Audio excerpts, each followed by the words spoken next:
হঠাৎ করে চিল্লায় নিষাদ দিয়া উনি একজন মুন্সি হয়ে গেছে গা, আমার সামনে উপস্থিত হয়েছে, উঠতে কান্দা করে হাত হুটপাইরা নাইলে গরম একটা চা খায় বাসার যায় নরম হয়ে ঘুমাবো। এ পর্যন্ত আলহামদুলিল্লাহ দলের না দেখলে কি চলবো, না দেখার জন্য বলতেছি না, এলাকাবাসীদের পায়ে হাত দিয়ে বলতেছি। এই কারণে এত দামি দামি বক্তা এত দূর দূরান্ত থেকে আসবে, আজকে ঢাকা থেকে যিনি আসবেন উনিও আপনাদেরকে কোরআনুল কারীম থেকে এত সুন্দর তাফসীর পেশ করবেন। ওই তাফসীর যদি আপনারা না শুনে যায় ঘুমান, ওনাদের মনে মনে একটা বদদুয়া দেয়, আল্লাহ পাক রব্বুল আলামিন কখন কুসুম কিভাবে আপনার বান্দা কবজ করে নিবেন এটা এই কারণে বলি ভাই বাবা মা আপনারা এখনো সময় আছে, আল্লাহ পাক রব্বুল আলামিনের কদমে লুটিয়ে পড়ুন, জোরে জোরে বলুন সুবহানাল্লাহ সুবহানাল্লাহ।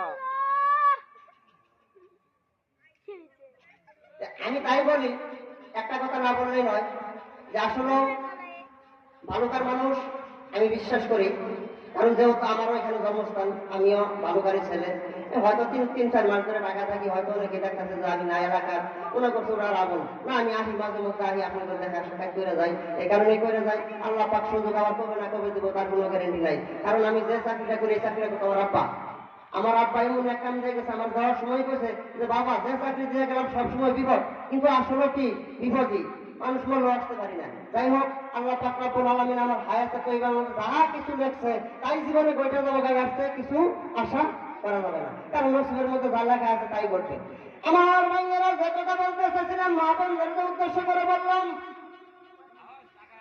ও মা আজকে যদি আপনি নামাজ পড়েন, নামাজ পড়ে আপনার মেয়ের জন্য দোয়া করেন, দোয়ার ভিতরে যদি বলেন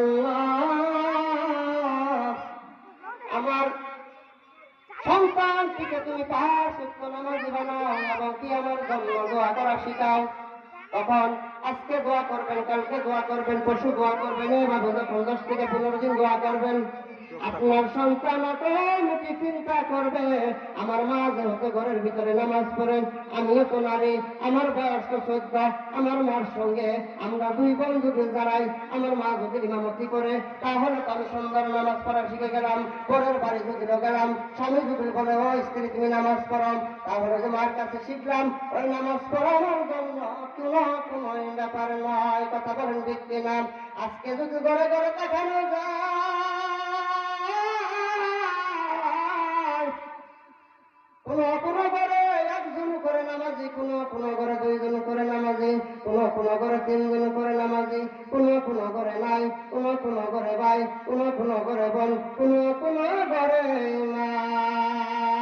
কথা বলে ঠিক কিনা? বাইরের মধ্যে গেলে হাত পাড়া দিলে বোঝা যায়